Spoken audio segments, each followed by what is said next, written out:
ఎన్టీఆర్ 6 ఏళ్ల తరువాత సోలోగా థియేటర్లోకి వచ్చాడు. పైగా రాజమౌళి మిత్ను బ్రేక్ చేస్తాడా లేదా అని కూడా అంతా ఎదురు చూశారు. ఆర్ఆర్ఆర్ తరువాత జూనియర్ ఎన్టీఆర్ చేసిన దేవర సినిమాకు ఎలా ఉందో చూద్దాం. ఎర్ర సముద్రం ప్రాంతంలో 4 ఊర్లు ఉంటాయి. దేవర ఓ ఊరికి అండగా ఉంటాడు. మరో ఊరికి భైర పెద్దగా ఉంటాడు. మిగిలిన 2 గ్రామాల వారితో కలిసి దేవర, భైర సముద్రంపై వచ్చే షిప్లో దోపిడీ చేస్తుంటారు.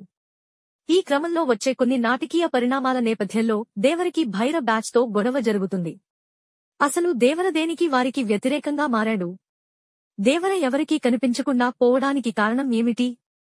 ఈ మధ్యలో దేవర కొడుకు వర ఎందుకు భయపడుతూ ఉంటాడు? వరతో తంగం ప్రేమ కథ ఎలా సాగింది? చివరకు దేవర కథ ఎలా ముగిసింది? దేవర కోసం వర ఏం చేశాడు అనేది మిగిలిన కథ. ఎప్పటిలాగే దేవర, వరద పాత్రల్లో కూడా ఎన్టీఆర్ అద్భుతంగా నటించాడు. ద్విపాత్రాభినయంలో తారక్ అభినయం మొత్తం సినిమాకే మెయిన్ హైలైట్. ధైర్యంతో బతికే వాళ్లకు భయాన్ని పుట్టించే వ్యక్తిగా ఎన్టీఆర్ నటించిన విధానం నిజంగా ఆ స్థాయిలోనే ఉంది. ఎన్టీఆర్ నుంచి ఆయన అభిమానులు ఎలాంటి సినిమా కోరుకుంటున్నారో ఈ సినిమా అలాగే భారీ విజువల్స్ మరియు wild action and emotional elements తో సాగింది.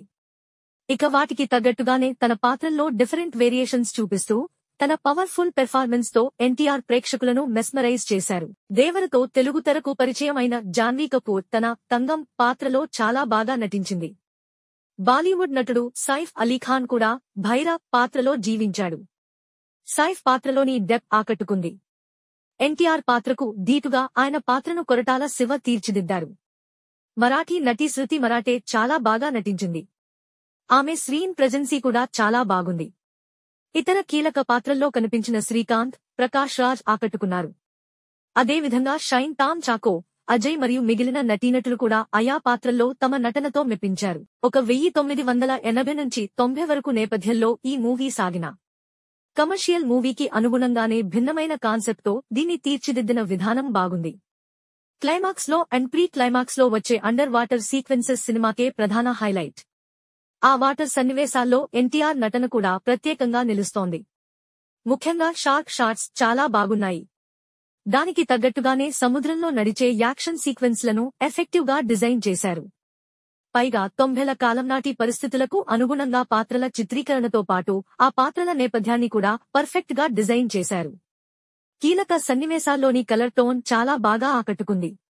ఇక దేవర పాత్ర పాయింట్ ఆఫ్ వ్యూలో నడిచే సస్పెన్స్ బాగుంది. విజువల్ వండర్ గా సాగిన ఈ ఎమోషనల్ యాక్షన్ డ్రామాలో వైల్డ్ యాక్షన్ సీక్వెన్సెస్ తో పాటు ఫీల్ గుడ్ ఎమోషన్స్ కూడా చాలా బాగున్నాయి. ముఖ్యంగా ఎన్టీఆర్ పవర్ఫుల్ నటన, కొరటాల దర్శకత్వం, మొత్తం సాంకేతిక విభాగం నుంచి అందిన మంచి పనితనం మొత్తం సినిమాకే ప్రత్యేక ఆకర్షణగా నిలిచాయి. కానీ కొన్ని సన్నివేశాలు స్లోగా సాగడం, లవ్ స్టోరీ కూడా పెద్దగా ఆకట్టుకోకపోవడం వంటి అంశాలు మైనస్ అయ్యాయి. అయితే ఎన్టీఆర్ తన నటనతో, తన డైలాగ్ మాడ్యులేషన్ తో ఈ సినిమాని మరో లెవెల్ కి తీసుకువెళ్లారు. ఓవరాల్ గా ఈ చిత్రం ఎన్టీఆర్ అభిమానులతో పాటు మిగిలిన అన్ని వర్గాల ప్రేక్షకులను కూడా అలరిస్తుంది. చివరగా థియేటర్ ఎక్స్‌పీరియన్స్ ని మిస్ అవ్వకండి. నచ్చితే లైక్ అండ్ సబ్స్క్రైబ్.